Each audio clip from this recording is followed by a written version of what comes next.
I'm Phil. You know, that's what I am. Look at what you look. Oh my God, losing it already.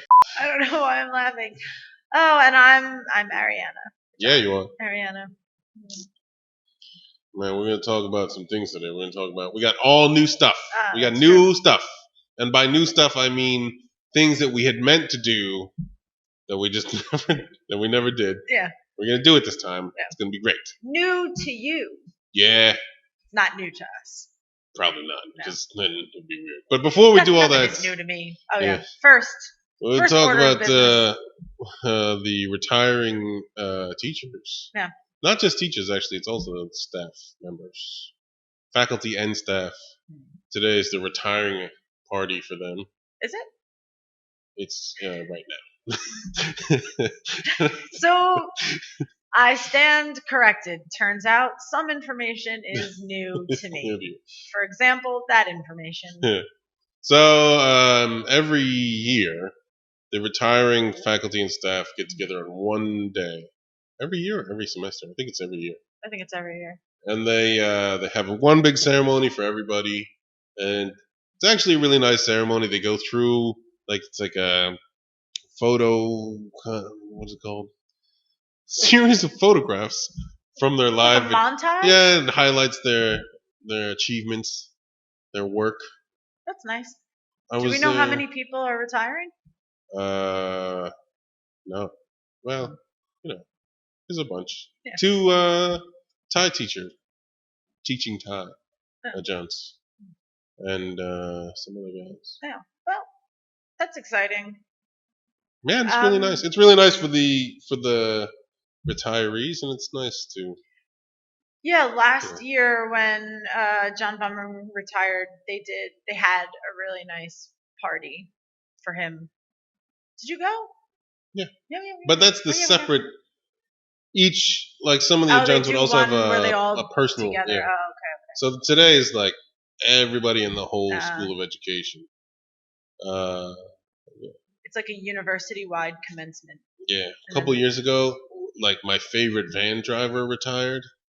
And you had a favorite van driver? Yeah, because I don't really speak Thai, and so I would get in the van and he would just say, "Yeah," and then we'd go, and he would take me wherever I was going, and I didn't know where I was going anyway.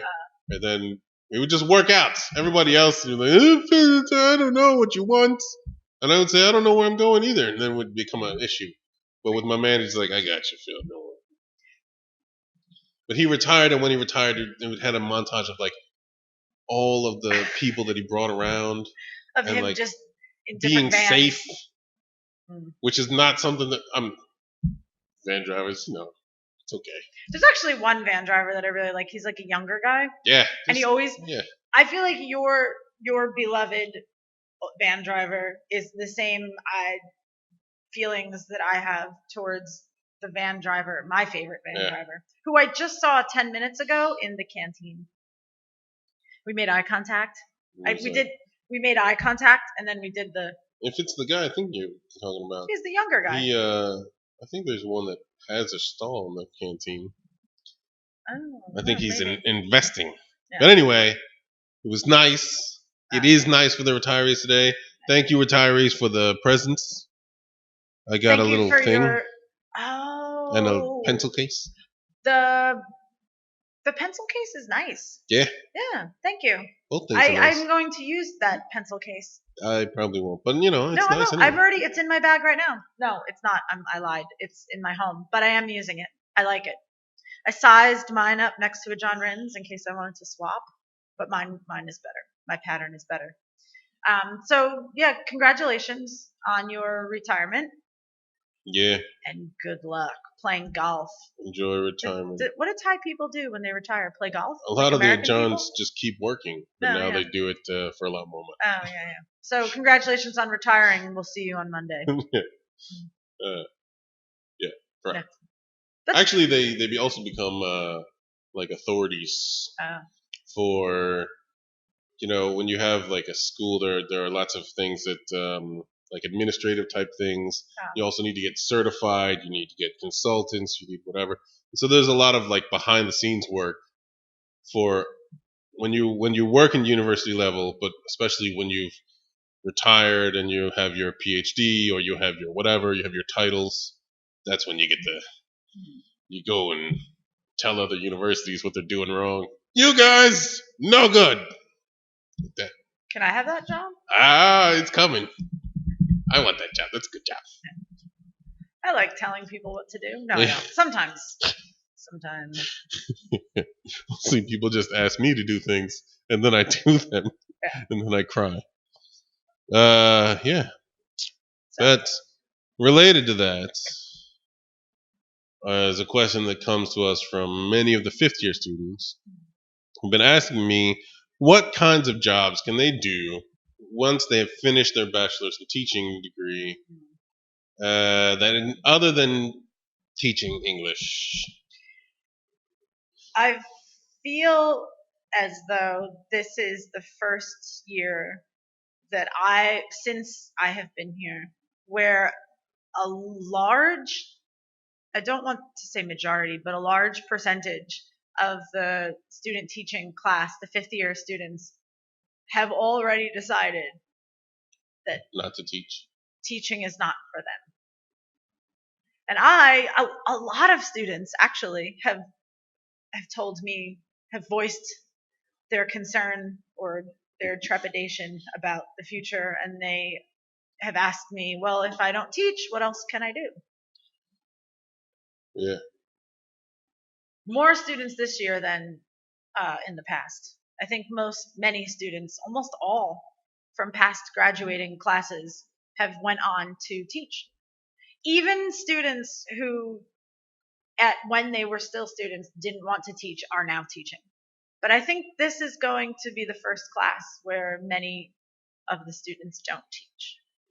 Well, see, that's my thing, first of all, is that, like, people ask me why they need to do student teaching or why they need to do this class, that class. I understand if you come into our program, you might not be a teacher. Yeah, that's okay. Yeah, you might not want to be a teacher when you come in. You didn't know what else to do. That's okay. Yeah, that happens. And you can change your mind while you're here, especially when you're doing student teaching and you find out what a terrible job it is. Like, oh my God, no. I did not sign up. I did not sign up for this. Then that's fine. But my thing is, when you come to us to get a degree, we are saying that you can be a teacher. And we're also saying, like, down the road, you say you don't want to be a teacher now, and then you want to buy food or a house or you want a car, suddenly that teaching job doesn't look so bad, does it? Son. And so in that case, like a lot of students I think we have, they don't necessarily want to teach, but then eventually they end up teaching, and they maybe they like it or maybe they don't, but they do it because they need a job, they need money. I mean, I would also add, we make a lot of jokes about teaching being terrible and endless terror, but it's not. I do believe that I don't know about other provinces in this country, but I will say, in all honesty, that the schools in Nakompatong, some of them are nice. Some of them are nice. There are a couple that when we go to visit, that I think like I would be happy working here. Yeah. Just because they're nice places. Yeah. Me, I don't need I don't need technologies. A lot of jazz. I don't need this fancy projector things. Like what is this? One of these things. Does that make a sound? I wonder if it makes a sound. That would probably be really annoying for you. Yeah. Look at that. That's terrible. Make it stop! Oh, make it stop! Yeah. But it's not. I don't know. It's not a horrible job. It's not a bad gig, and you can always change schools, or you can change your position within a school. You can further your education, and you can still work. You have a background in teaching. You have a background now in education. You have a very valuable degree in a foreign language that is used by millions of people in the world. And so your degree is not useless. Yeah, but there are other things you can do. There are other things outside of education. There are plenty of things inside the field of education that you can do other than teaching. But outside of the field, let's talk about what you can do outside. Okay. So some of the obvious ones that people classically do are doing things like working in the service industry in like a restaurant or a hotel or something. And then there are things like flight attendant, which is pretty popular. A lot of students in the art school do that because they're bums. No, I'm not doing that. So there's flight attendant, and then there's working like in the tourism as like a tour guide, a tourism industry, doing something like that. I mean, you can even like if you found if you managed a bar or a restaurant or a tour guide company, like that also could give you the opportunity to travel. A lot of larger restaurants and nightclubs and bars and places in Bangkok are one of many different locations. So a lot of these places have businesses overseas as well, throughout Asia and even in the Western world. I know there's a lot of businesses, like a lot of the rooftop bars like Coup d'etat and like the Blue Elephant, my favorite restaurant. There's multiple restaurants and bars and nightclubs all over the world that you could be transferred and work in. And usually the prerequisite for doing something like that is to be fluent in English. So that's an option. One of the other things that we were talking about before was like working as a translator or an editor or something like that, where you're using your English skills. And one of the things that I find is a lot of students would say that their English level isn't high enough, or they need to learn more English. And one of the things I would point out is, in a lot of places in Thailand, if you want translation work or editing work, whatever, there's just nobody doing it. Yeah. Right? And so you might not feel confident, but you might be the best option there is in town, or you might be one of the best in town. And so, a lot of times it just requires you to feel good about what you know, feel confident, and just say, I'm going to go do this. And I'll fake it until I make it, man. That's actually true. Yeah. So yeah, you have proofreading work, editing work, translation services. You can work at a lot of major embassies. Mm-hmm. Right? Mm-hmm. So you can work at an embassy. You can even go overseas and work, right? So when I was living in Australia and I moved to Thailand from Australia, I had to go to the Thai embassy in Melbourne. And everyone in the embassy is Thai. They're not Australian. Yeah. So Australians, when I went to the embassy in New York City, when I telephoned the embassy, the Thai embassy in Washington, D.C., they're all Thai people working. It's a Thai embassy. So that's an option as well. What else? You could also do programs if you were interested to travel.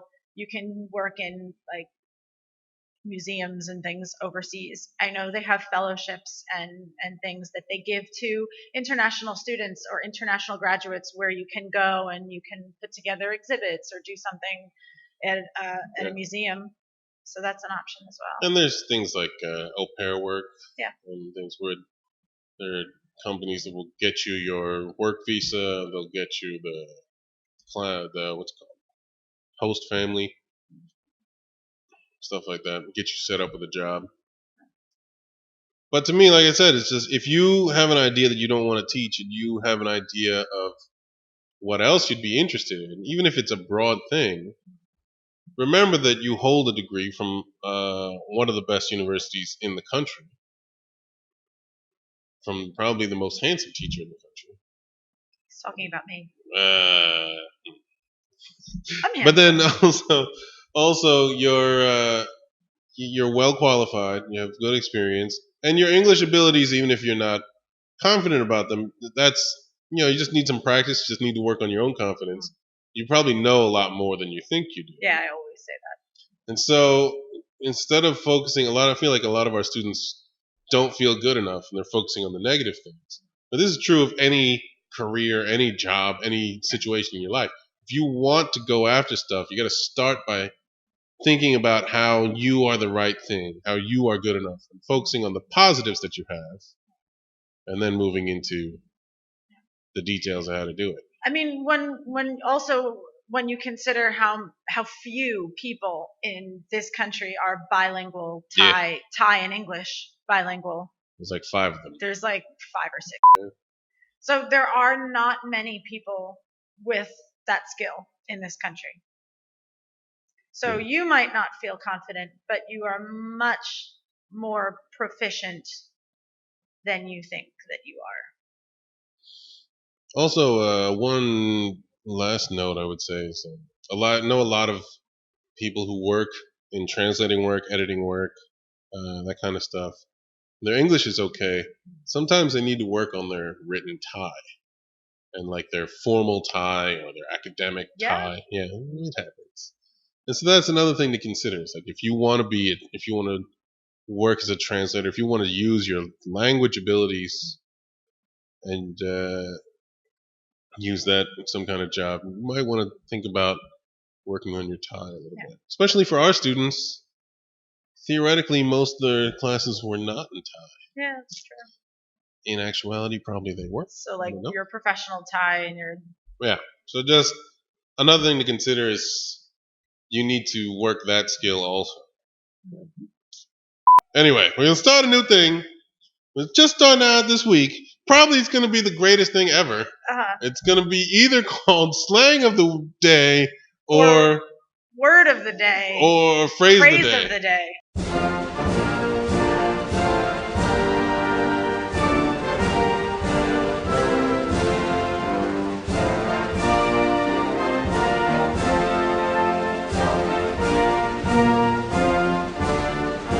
Which I like, because then we could just take pod. Oh, that's good. Pod of the podcast. We could put an iPod. We could put an iPod thing like right here. Yeah. Did you just make up that name, iPod? Yeah, that's mine. Genius. Mine. That's impromptu. That's improvision. Yeah. Right there. Mine I like Steve that. Jobs. Anyway, so we're gonna start a slang of the day, or phrase of the day. Phrase of the day.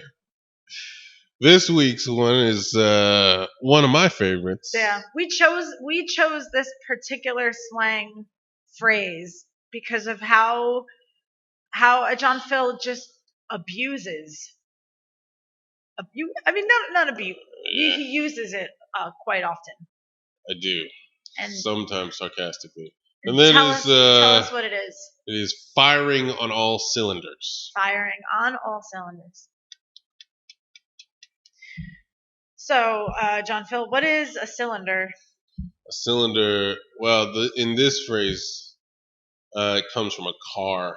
It's a car reference. A car phrase, car reference. And a cylinder is the part of the engine where the thing goes into the thing, and then there's like gas and air on the other side, and then it explodes, and then the thing goes out the other way, and then it comes back in, and it's like that.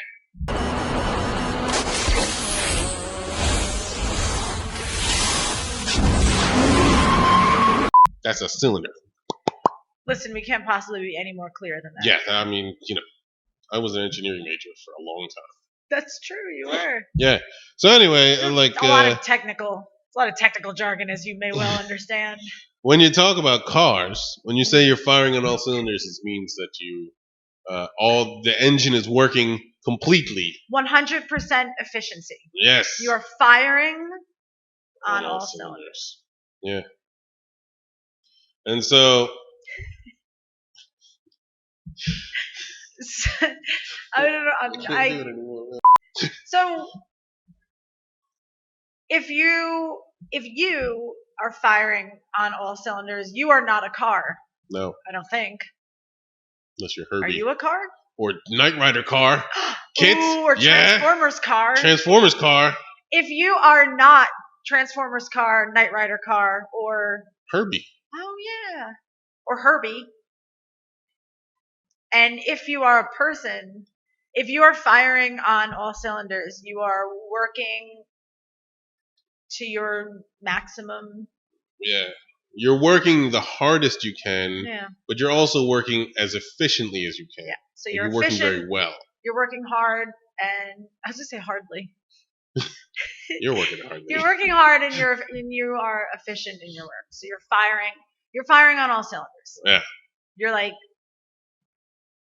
showing up in a big way. Doing it. You're doing it.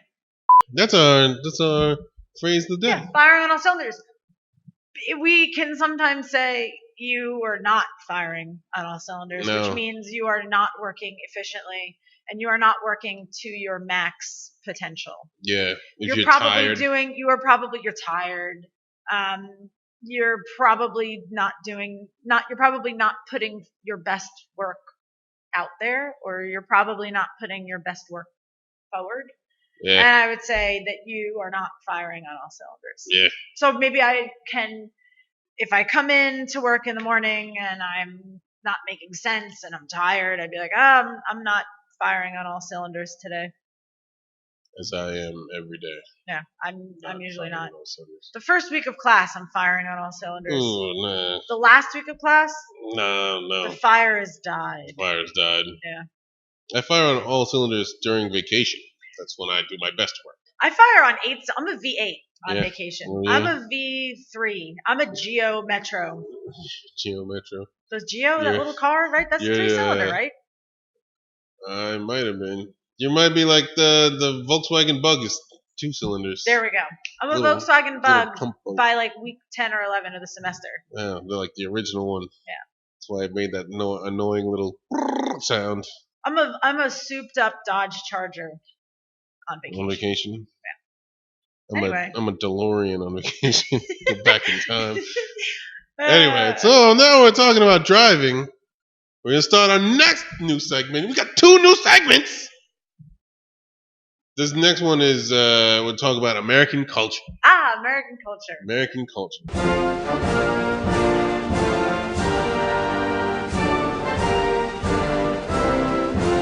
So a lot of times our students ask us, what is America like?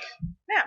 Well, a lot of questions. And sometimes they don't even know what is weird about America to ask. For instance, today's topic is driving. Driving. Firing on all cylinders was a car reference, and now we're going to talk about American culture, driving.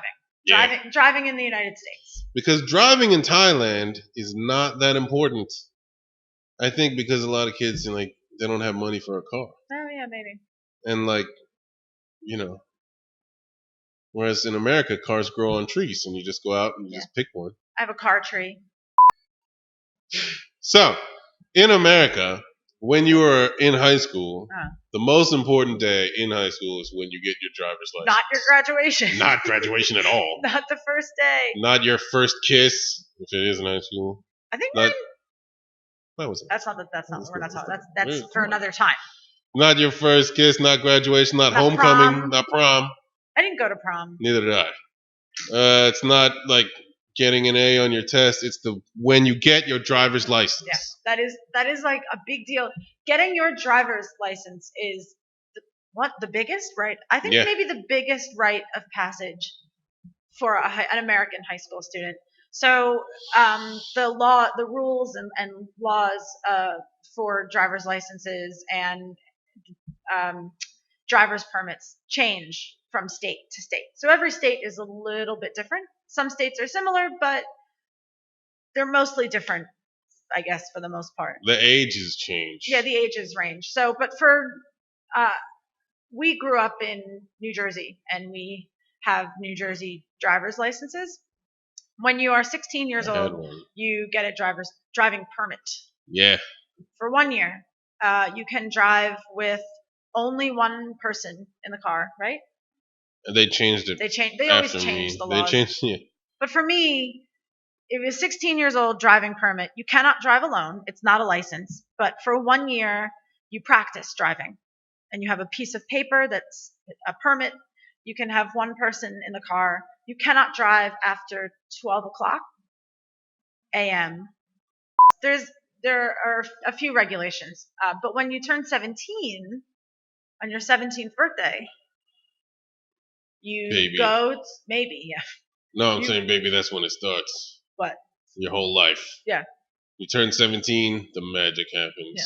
Your life changes. I'm free. Wow, I'm free. Before your 17th birthday, you schedule a driving test. You go on your birthday, if it's a Monday. No, they're open on Saturday. You go on your birthday. Yeah. To the Department of Motor Vehicles. Yep. And you take your driving test, and maybe you pass your driving test. They take a photo of you. To the right. And you're and off they give to the you races. a shiny, new, beautiful license. At that point, and then you will be take firing your on all car. cylinders. Oh, yeah. Oh, also, when you're practicing, when you're 16, if you have good parents, they buy you a car for your 17th birthday. Well, good like they got money. Good like they got money. Yeah. I got a car. I got a convertible. I got to I got use a my black- parents' cars when they were not around. I got a beautiful black convertible Yeah. that I loved. I kind And of it was fast. a brown It was really Mitsubishi van. Her name was Bertha. That's She a was really beautiful. fitting name. She bled out coolant into my driveway and died, and I felt really sad. But you leave school, you leave high school on your 17th birthday. You go to motor vehicles, you get a license, and you drive your car back to high school. Yep. And that's the best day of your young life. And your whole life. Yep. And then school ends and all your friends run outside and look at your new car. Yeah. Mm-hmm. And then after that, like, you just start driving everywhere. Yeah, everywhere.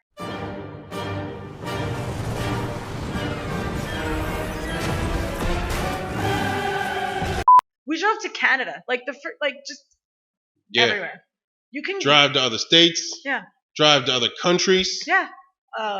Somebody wants like a stick of gum. You get 10 people, put them in the car, and you go down to 7-Eleven. Not the one next to you, but the one like down on the other side of town. Yeah.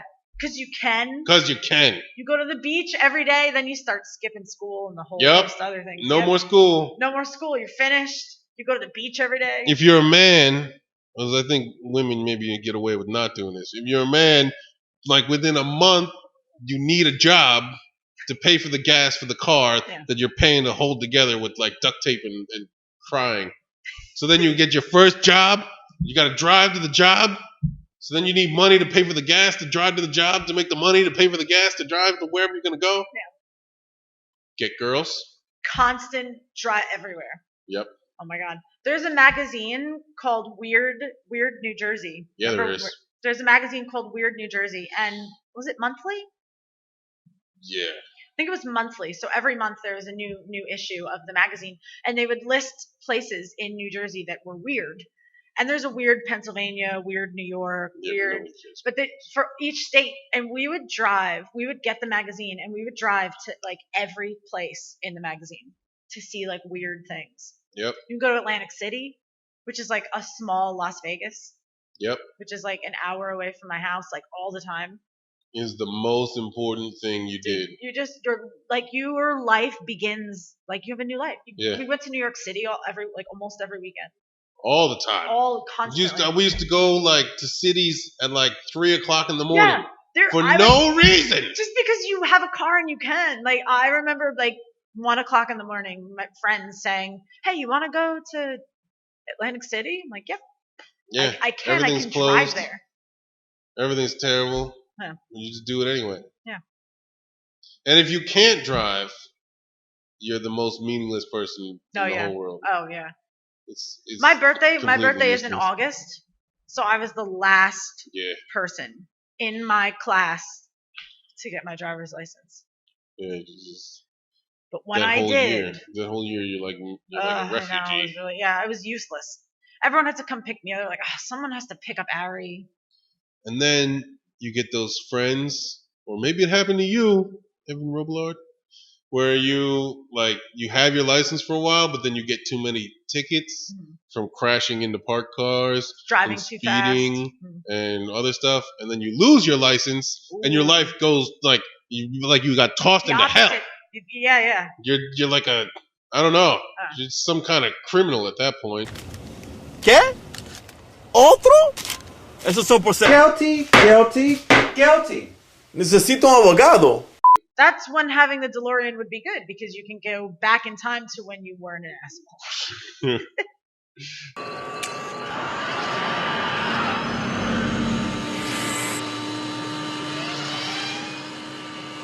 What's this?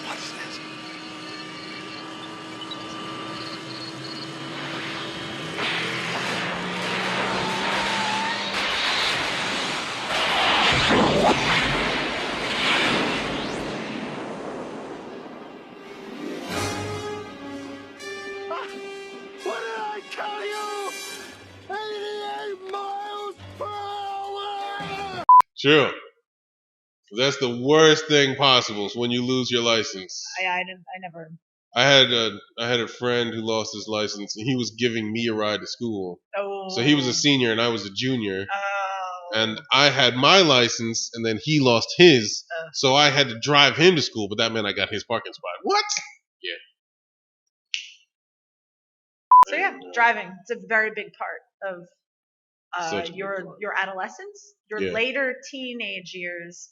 And for dudes, before you learn how to drive, you start trying to figure out what car can you get, and then you're like, how can I get girls with that car? Yeah, how can I get girls? How can I get girls with that car? Because really, that's all it is. Yeah. You just want to get women into the car. Yeah. And so, I mean, not for me.